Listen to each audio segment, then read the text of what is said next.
The Amazon effect, sink or swim. The Amazon effect is the drift of shoppers moving more and more online. This disruption occurs within several markets and is constantly in a state of evolution and will be so long as technology is still advancing. This Amazon effect is the continual way that we shop in both online and physical outlets. The impact is immense. According to eMarketer, 43 cents out of every dollar spent online goes to Amazon. It is highly probable that every CEO has asked at some point in their career, how has the Amazon effect impacted my company? Of course, I use Amazon here as the example for the retail market, but understand that there is an Amazon or a big fish for every single industry. So we're talking about this huge mass of stores that are going primarily online, and our research question was, how can companies with a traditional business model adapt to companies that are focused with a disruptive business model? Now we're going to explore what exactly is a disruptive business model. A business that is deemed disruptive interferes with current markets through its innovation and technology. A primary example of a disruptive business would be Netflix. Netflix is currently disrupting the cable TV industry. Secondly, we have Airbnb, which is a home-sharing platform. Airbnb is disrupting the hotel industry. Now, disruptive business models most often begin with business innovation. Eric Fiber and a few other researchers from the Vanderbilt Law Review, they acknowledge that a business innovation is just when companies develop a new technology to produce a certain good or service, or simply deliver it to customers in a new way. So the effect on traditional businesses is immense because so many stores have gone online and there's so many stores that are emerging online only.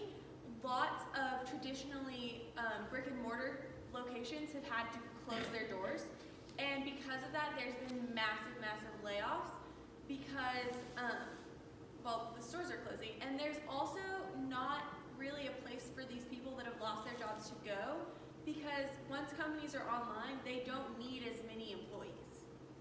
An ideal solution to this problem would solve the issue of people being out of work and allow for traditional business models to stay afloat while accommodating these so-called disruptors.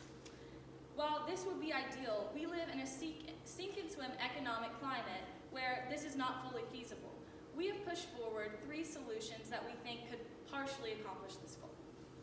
The first being government intervention and regulation. Nathan Cortez, the Associate Dean of Research at Southern Methodist University, tells us about the term regulatory disruption. This is when a product, technology, or practice falls within an agency's jurisdiction but may not line up with their existing regulatory framework. What this means is that these new disruptive business models don't fit the mold that's set by the traditional business models. So what we would propose is for the government to regulate these disruptors so we can create a more even playing field between the traditional business models and the disruptive business models. Limitations to this solution would obviously be overregulation. Now, while we think this is a concern, in this particular situation, we believe that the ideal solution is to go ahead and further regulate the disruptive businesses just to create that even playing field. Secondly, a limitation to this solution would be the anger of companies. Obviously, if a company is being regulated by the government, they aren't going to be too happy. Now, our next solution is for companies not to only focus on their own industry, their own business, but to focus more on the consumers. And they can do this by developing a new direct-to-consumer business model, which would basically just incorporate more personal interaction with the consumer and more direct interaction with the consumer. Retail System Research tells us that 68% of online shoppers are looking for something with the best price. And this is easy to do now in the event that we have online stores and we can easily compare prices one with another. So people can find the best priced product in the quickest amount of time. Of course, the most pervasive example of this is the introduction of Amazon Prime. A study done by the Reveal Group shows us that 18% of Amazon users are not willing to wait more than 2 days for their packages to be delivered. Companies with disruptive business models such as Amazon have created convenience. experience, and they've created a feeling of, well, they've raised the bar for customer expectations. Customers are so pampered now that they have legitimately formulated expectations on the efficiency of the delivery chain.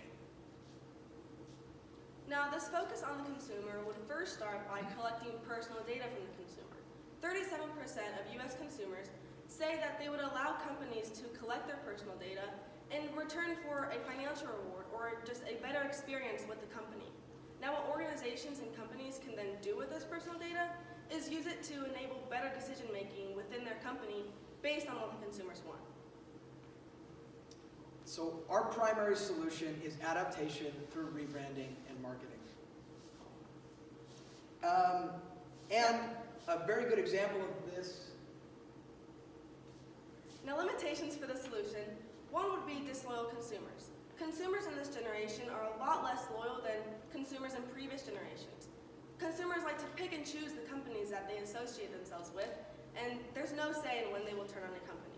Now, the next limitation would be the elimination of intermediary jobs. An example for this would be a hotel. In a hotel, there's the CEO and the consumers. In between the CEO and the consumers, there's the directors of marketing, the managers, the cleaning staff, all of these other intermediary jobs. What happens with the direct-to-consumer business model is that all these jobs are eliminated or lost. Now, our primary solution is adaptation through rebranding and marketing. Best Buy is a very good example of this. Best Buy has always been known as a very physical presence, and that has always worked very well for them, but in 2012, they lost $1.2 billion in their annual revenue, and that number increased annually until they decided that the problem needed to be fixed. And so they made more than 200 alterations to their online web store and made it more user-friendly. So they changed their physical presence to a digital one. But like all solutions, there are limitations. The primary limitation for this one is going to be the finances. In 2008, Pepsi decided to change their logo. It cost them $1 billion across the company. Although the logo itself only cost $1 million. It only costed $1 million. And one problem for this is they're not immediately getting payback. It took them over a decade, but they actually have doubled their revenue since 2008. In 2008, they were making $30 billion a year, and in 2018, they were making $60 billion. And perhaps the most specific to this solution, the limitation of public reaction. If the public reacts negatively to an ad campaign or a logo campaign, it absolutely destroy everything that the company was trying to do. In 2010, Gap lost $100 million because they tried to change their logo, and it had such a negative reaction with the public that they had to revert it back to their original logo within 3 days. Companies with disruptive business models have given older companies a choice. Sink or swim. Some, like Best Buy, have chosen to swim. Others have not. Now, why is this relevant? The reason we're talking about this is because without knowing how to level the playing field, there is no economic stability. And that upsets a lot of people. And then something that was universal throughout all our solutions was company and mainly consumer reaction and satisfaction. The companies can't be successful without help from the consumers themselves, because the consumers are who decides whether the company succeeds or fails. And without the consumers' help, the companies are guaranteed to sink. They're not going to be able to swim. And here's our works cited. Thank you. Right. Ella, give one specific way that your thinking changed as a result of learning about Austin's findings.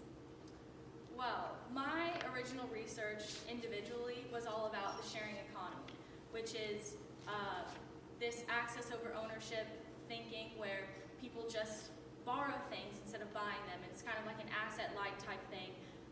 And I thought that my topic was kind of the full range of disruptive business models. I didn't exactly think about more of a retail implication, which is what Austin's research focused on. He focused heavily on Amazon.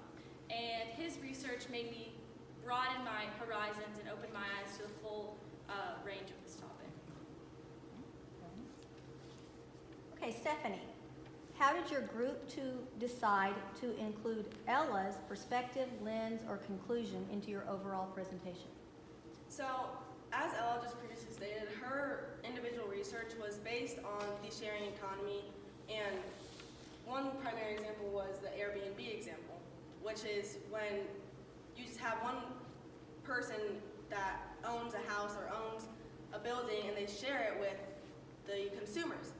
And with this, we incorporated it into our presentation because it is a major part of the disruptive business model. It is a primary example, and I even talked about it when I talked about the limitations, and I explained like the hotel is being disrupted. Ellen, describe an argument from one of your peers' IRR's individual reports that made you think differently about your team's solution or conclusion. Austin talked a lot in his paper about how many jobs Amazon had provided, and he kind of left out the fact that it had also taken lots of jobs away. And that's something that we as a team thought was really important to discuss, is how many people have lost their jobs because of stuff going online. So that was a bit of a, kind of had opposite opinions about that. Okay, good. And Austin, describe how the content of the team presentation was changed as a result of your group discussions.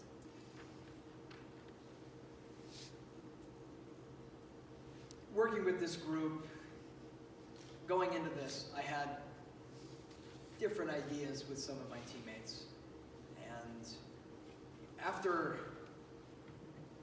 long discussions and sometimes intense discussions, we've come to an agreement about what we have here today. Me and Ella and me and Ellen at different times have had to end class with a hug because things were so tense between us. And so I think specifically my idea of the disruptive business model changed. And I think we all had this revelation when we were talking. And what we came up with was, we all started with our 4 different parts, because Ellen did her books, and Stephanie did the retail boxes, and Ella did her sharing economy. So we all came together and we figured out that, I'll use Amazon as an example. And since Amazon doesn't have stores, brick and mortar stores, which are physical presence like a Walmart, they can save money by not building those stores and having employees to maintain those stores and those spaces. So instead of raising the prices and just making even more money, what they decided to do was lower their prices on everything, including shipping and the actual product itself, and invest it back in their own company and back into the shareholders. And I think we all got a good grasp of what that is. That is how disruptive business models are so successful, and they're so prominent in today's society. So, thank you. Okay, very nice. Okay, let's give them a hand.